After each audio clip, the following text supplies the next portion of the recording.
미국이 발칵 뒤집혔습니다. 한국이 트럼프에게 100억 달러 역청구서를 내밀었거든요.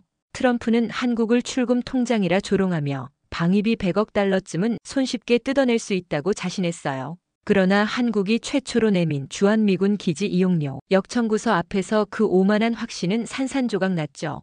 동맹을 돈 뽑는 기계로 여긴 미국의 착각 앞에 대한민국은 결코 굴복하지 않았어요. 무슨 일이 있었던 걸까요? 여러분, 이야기 시작하기 전에 구독 눌러주시고 댓글에 구독이라고 남겨주세요. 안녕하세요. 저는 미국의 20년차 협상가 제시카입니다. 인천공항에 발을 디딘 순간 한국의 상쾌한 바람이 얼굴을 스쳤습니다. 20년간 국무부에서 일해오며 수많은 협상 테이블을 경험해봤지만 이번만큼은 왠지 모를 기대감이 몰려오더군요. 수화물을 찾으며 스마트폰을 확인하니 트럼프 대통령의 트위터 알림이 또 떠 있었습니다. 한국은 우리가 제공하는 최고급 군사 서비스에 합당한 대가를 지불해야 한다. 100억 달러는 공정한 요구다. 벌써 14만 개의 리트윗이 달려 있었죠. 트럼프가 내린 지시는 명확했습니다. 한국의 방위비 분담금을 현재의 10배인 100억 달러로 협상하라는 것이었어요. 상당히 도전적인 목표였지만 충분히 달성 가능하다고 생각했습니다. 공항 로비의 거대한 LCD 화면에서는 CNN이 트럼프 한국의 100억 달러 방위비 분담금 요구 뉴스를 내보내고 있었어요. 한국 기자들이 마이크를 들이대며 질문을 쏟아냈지만 저는 노 코멘트만 반복할 뿐이었습니다. 20년 협상 경험을 바탕으로 이런 어려운 협상도 성공적으로 마무리할 수 있을 것이라 확신했습니다. 저는 차분하게 마음을 다잡으며 다음 단계를 준비했습니다. 호텔에 도착해서 짐을 풀며 이번 협상의 배경을 다시 한번 되짚어봤습니다. 자료를 펼쳐놓고 보니 상황이 우리에게 매우 유리했어요. 트럼프 대통령은 당선 이전부터 계속 한국을 압박해왔죠. 한국은 세계 10위 경제대국인데 왜 우리가 공짜로 보호해줘야 하나? 우리 미군들이 목숨 걸고 한국을 지켜주는데 고작 10억 달러? 이런 식의 발언을 계속 쏟아냈거든요. 현재 한국이 부담하는 금액은 연간 약 11억 달러 수준이었습니다. 하지만 트럼프가 요구하는 금액은 무려 100억 달러였습니다. 높은 수준의 요구였지만 미국의 입장에서는 충분히 근거가 있다고 생각했습니다. 한국의 국방 예산 전체가 500억 달러 정도인데 그 5분의 1을 방위비 분담금으로 내면 되는 것이니까요. 더욱 주목할 점은 트럼프 대통령이 이를 단순한 방위비 분담금의 간접 비용이 아닌 프리미엄 군사 서비스 패키지라고 부르고 있다는 점이었습니다. 미국이 제공하는 최첨단 무기, 훈련, 정보, 모든 군사적 서비스에 합당한 대가를 받아야 한다는 논리였죠. 저는 창밖으로 보이는 서울 시내를 바라보며 이번 협상에 대한 기대감을 느꼈어요. 제 마음은 자신감으로 가득했습니다. 그 순간 호텔방 전화벨이 울렸습니다. 제시카, 이번 협상은 절대 실패하면 안 돼. 한국이 거부하면 주한미군 철수 카드까지 써라. 상관의 목소리에는 확고한 의지가 역력했습니다. 100억 달러를 어떻게든 관철시켜라. 현실적이든 아니든 그게 대통령의 지시다. 전화를 끊고 나니 더욱 사명감이 들었습니다. 이런 중요한 임무를 맡겨주신 것 자체가 신뢰의 표현이라고 생각했어요. 밤늦게까지 자료를 다시 정리했지만 논리가 탄탄하다고 확신했죠. 결국 새벽 3시가 되어서야 잠들 수 있었습니다. 다음 날 아침 한국 국방부 청사 앞에 도착했습니다. 이른 시간임에도 불구하고 기자들이 몰려있더군요. 플래시가 터지고 질문이 쏟아졌지만 저는 묵묵히 걸어 들어갔어요. 엘리베이터 안에서 거울에 비친 제 모습을 보니 자신감 넘치는 표정이 역력했습니다. 넥타이를 다시 고쳐 매고 재킷을 정리했습니다. 12층에서 내려 복도를 걸어가는데 벽에 걸린 한국전쟁 사진들이 눈에 들어왔어요. 70년 전 미군과 한국군이 함께 싸우는 모습이었죠. 그때는 정말 순수한 동맹이었는데 지금은 보다 합리적이고 현실적인 관계로 발전해야 할 때라고 생각했습니다. 마침내 회담장 문이 열렸습니다. 한국 측 협상단이 이미 자리에 앉아 있었습니다. 수석 대표인 김 차관을 비롯해 5명이 앉아 있었는데 모두 진중한 표정이었습니다. 평소라면 외교적 예의를 지키며 화기애애한 분위기로 시작했을 텐데 오늘은 달랐습니다. 김 차관의 눈빛에는 어떤 결의 같은 것이 서려 있었죠. 그의 오른편에 앉은 국방부 정책실장은 두꺼운 파일을 앞에 놓고 있었고 왼편에 외교부 북미국장은 노트북을 열어놓고 있었어요. 악수를 나누며 간단한 인사말을 주고받았습니다. 안녕하십니까 김 차관님, 제시카 대표님 어서 오십시오. 오늘 중요한 논의를 하게 되겠군요. 회담장 안의 공기가 무거워지는 것을 온몸으로 느낄 수 있었습니다. 저는 준비해온 발언문을 꺼내며 트럼프 대통령의 메시지를 전달하기 시작했습니다. 김 차관님, 먼저 트럼프 대통령의 안부 인사를 전합니다. 대통령께서는 한미 동맹의 가치를 높이 평가하시며 보다 공정하고 지속 가능한 비용 분담을 원하고 계십니다. 김 차관이 고개를 끄덕이며 경청하는 모습을 보였어요. 하지만 그의 표정에서는 이미 예상하고 있었다는 기색이 역력했습니다. 저는 확신을 갖고 계속 이야기했습니다. 분명하게 말씀드리면 미국이 한국에 제공하는 군사적 서비스의 가치를 재평가한 결과 연간 100억 달러 규모의 방위비를 분담하셔야 합니다. 그 순간 김 차관의 표정이 미세하게 변했어요. 놀란 것이 아니라 오히려 드디어 나왔구나라는 듯한 표정이었죠. 그는 잠시 동료들과 눈빛을 주고받더니 차분하게 말했습니다. 100억 달러라고 하셨나요? 흥미로운 숫자군요. 그의 어조에는 당황하는 기색도 없었어요. 오히려 차분하고 침착했습니다. 제시카 대표님, 미국 측의 요구 사항을 잘 들었습니다. 김 차관이 천천히 입을 열었어요. 하지만 그에 앞서 한국 정부도 미국 측에 전달하고 싶은 제안이 있습니다. 괜찮다면 우리 측 발표를 먼저 들어보시겠습니까? 저는 순간 의외라고 생각했습니다. 방위비 분담금 인상 협상에서 한국 측이 먼저 제안을 한다는 게 예상과 달랐거든요. 보통은 미국 측 요구 사항을 듣고 나서 한국 측이 반박하거나 협상안을 내놓는 것이 일반적이었습니다. 물론입니다. 한국 측 의견을 말씀해 보십시오. 제가 대답했죠.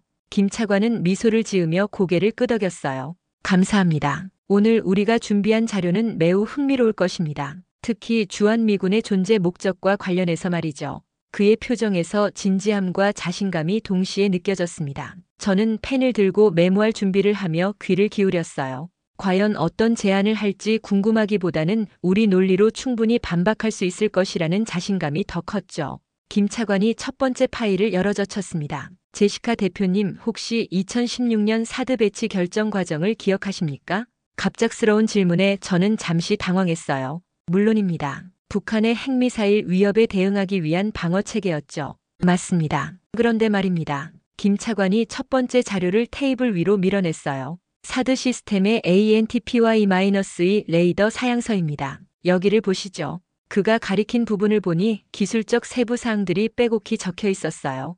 공식적으로는 600km 감시 모드로 운영된다고 발표되었지만 실제로는 전진 모드로 운영됩니다. 2500km 나는 거리는 중국 내륙 깊숙한 베이징, 난징, 우한까지도 감시할 수 있는 거리입니다. 특히 중국의 둥펑 계열 미사일 기지들이 모두 이 감시 범위 안에 들어가죠.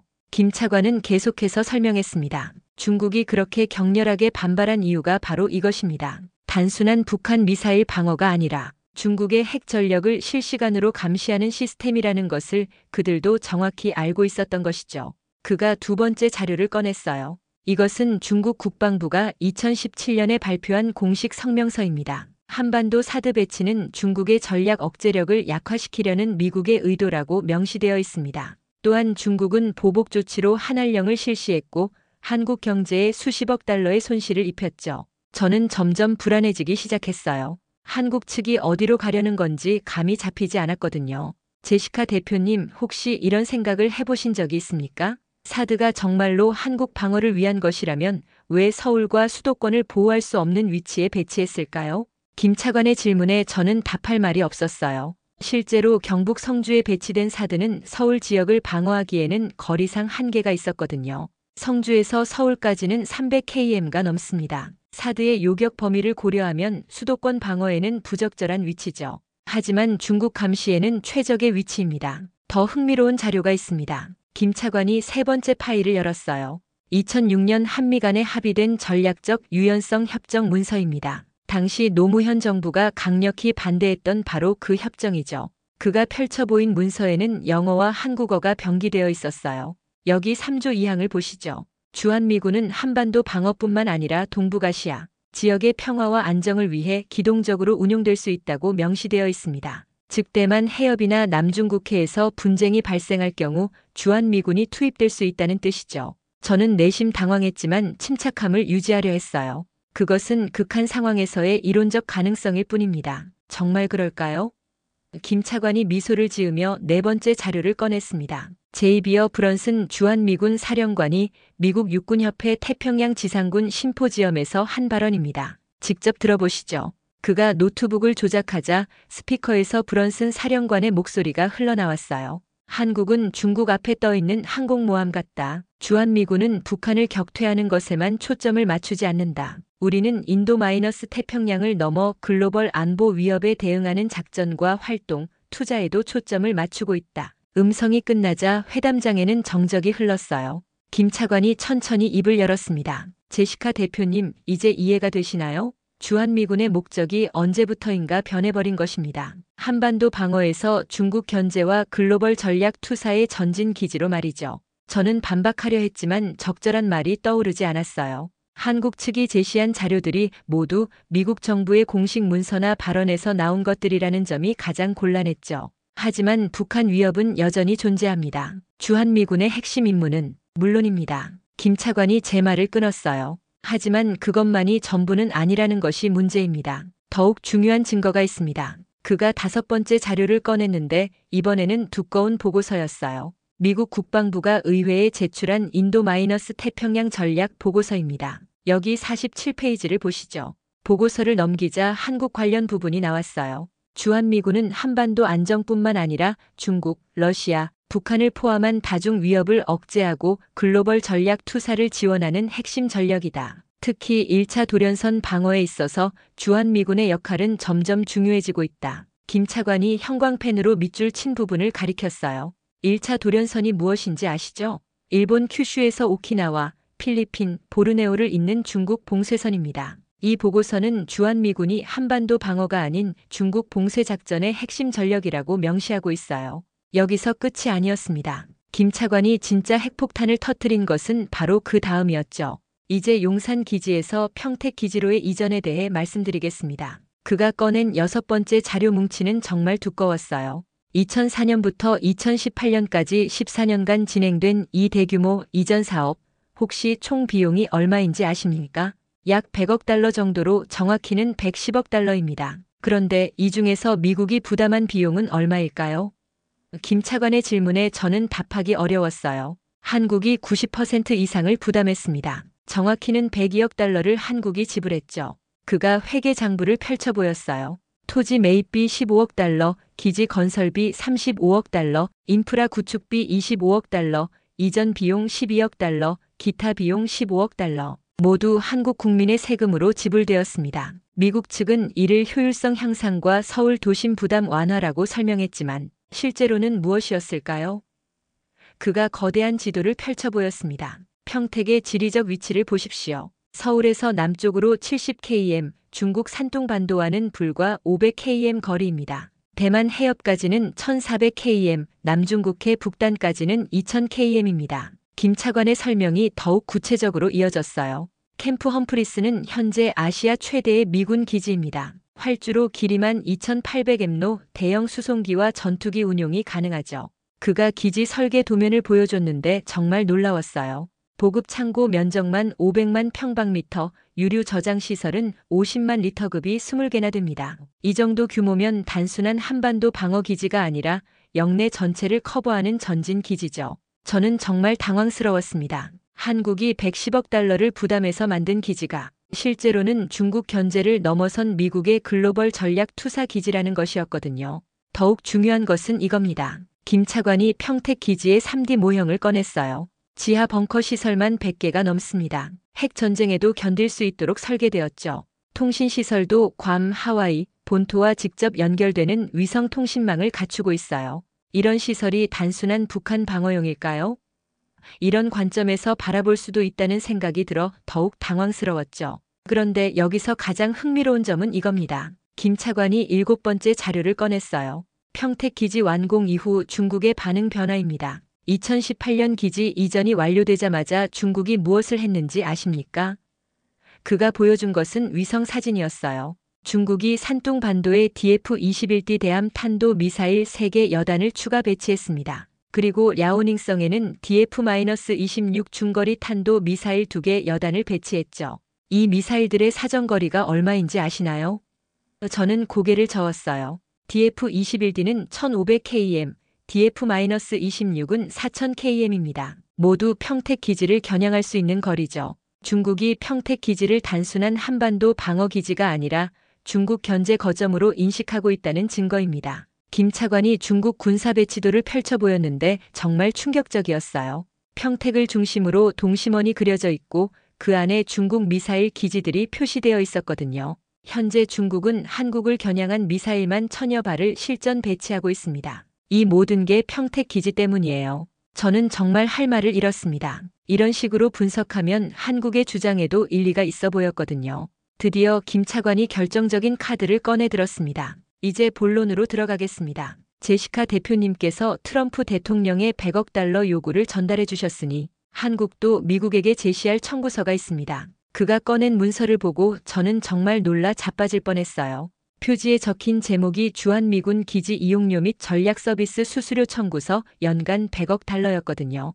트럼프가 요구한 금액과 정확히 같은 액수였어요. 잠깐 이게 무슨... 제가 말하려는 순간 김 차관이 손을 들어 제지했습니다. 차근차근 설명드리겠습니다. 세부 내역을 보시죠. 그가 펼친 청구서는 정말 정교했어요. 마치 실제 계약서처럼 세밀하게 작성되어 있었거든요. 첫째 항목, 전략적 지정학적 가치 이용료입니다. 한국은 중국 견제를 위한 최적의 지리적 위치를 제공하고 있습니다. 미국이 추진하는 소위 동맹의 현대화로 인해 한국은 중국, 러시아의 직접적인 군사 타겟이 되었습니다. 글로벌 전략 투사 거점 역할을 하면서 한국이 감수해야 하는 안보 위험과 외교적 제약이 기하급수적으로 증가했죠. 동시에 한국의 독특한 지정학적 위치는 미국이 다른 어떤 곳에서도 얻을 수 없는 전략적 가치를 제공하고 있습니다. 이런 위험 부담과 독점적 가치를 경제적으로 환산하면 연간 70억 달러가 적정합니다. 미국이 다른 곳에서 이런 조건의 기지를 확보하려면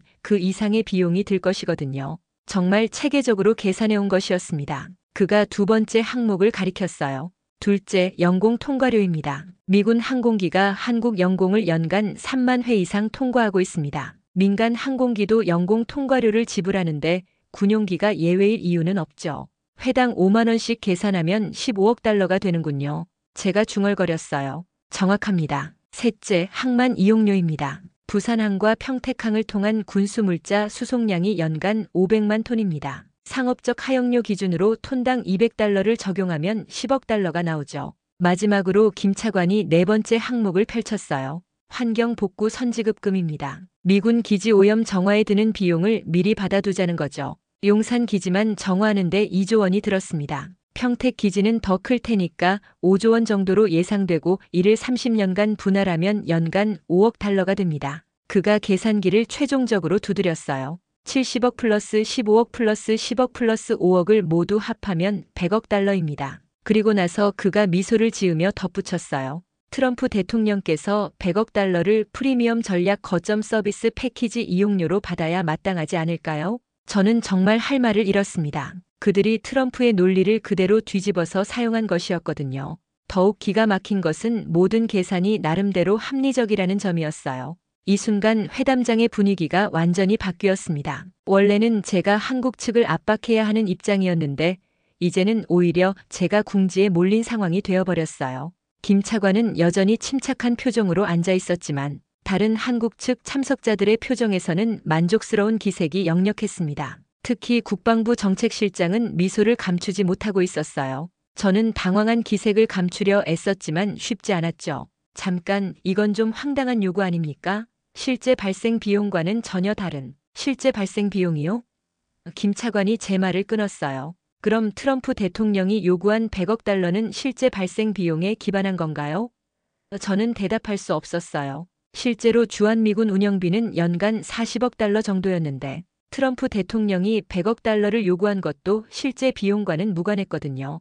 대통령께서는 이를 미국이 제공하는 포괄적 군사 서비스에 대한 정당한 대가라고 하셨죠. 우리도 마찬가지입니다. 한국이 제공하는 포괄적 기지 서비스에 대한 정당한 대가를 요구하는 것뿐입니다. 김 차관의 논리에 저는 반박할 말이 없었어요. 저는 잠시 휴식 시간을 요청했습니다. 워싱턴에 긴급히 보고하고 지시를 받아야 할 상황이었거든요. 회담장을 나와서 복도에 서니 다리가 후들거렸어요. 20년 정부 협상 업무를 하면서 이렇게 당황스러운 상황은 처음이었죠. 화장실에 들어가 찬물로 세수를 하며 마음을 가라앉히려 했어요. 거울 속 제 모습이 말이 아니었거든요. 셔츠는 땀으로 흠뻑 젖었고 얼굴은 창백했어요. 휴대폰을 꺼내 워싱턴의 상관에게 전화를 걸면서도 어떻게 설명해야 할지 막막했습니다. 한국이 미국에게 100억 달러를 달라고 한다니 과연 믿어줄까? 저 자신도 아직 현실감이 없었거든요. 전화벨이 울리고 상관이 받았어요. 제시카, 어떻게 됐나? 한국 측 반응은? 그게 상황이 좀 예상과 다릅니다. 예상과 다르다니? 100억 달러를 거부했나? 아니요, 그게 아니라 저는 한참 동안 말을 잇지 못했어요. 도대체 무슨 일인가? 한국이 우리에게 100억 달러를 달라고 합니다. 전화기 너머로 정적이 흘렀어요. 뭐라고? 한국 측에서 주한미군 기지 이용료로 연간 100억 달러를 우리에게 청구했습니다. 워싱턴과의 통화는 예상대로 혼란스러웠습니다. 상관은 처음에 제가 농담을 하는 줄 알았죠. 제시카, 지금 장난하는 건가? 한국이 우리에게 돈을 달라고. 장관님, 저도 믿기 어렵지만 정말입니다. 그들이 준비한 자료를 보시면 저는 한국 측이 제시한 논리를 차근차근 설명했어요. 사드 배치의 진실, 전략적 유연성, 평택 기지 이전에 숨겨진 목적까지. 감사합니다.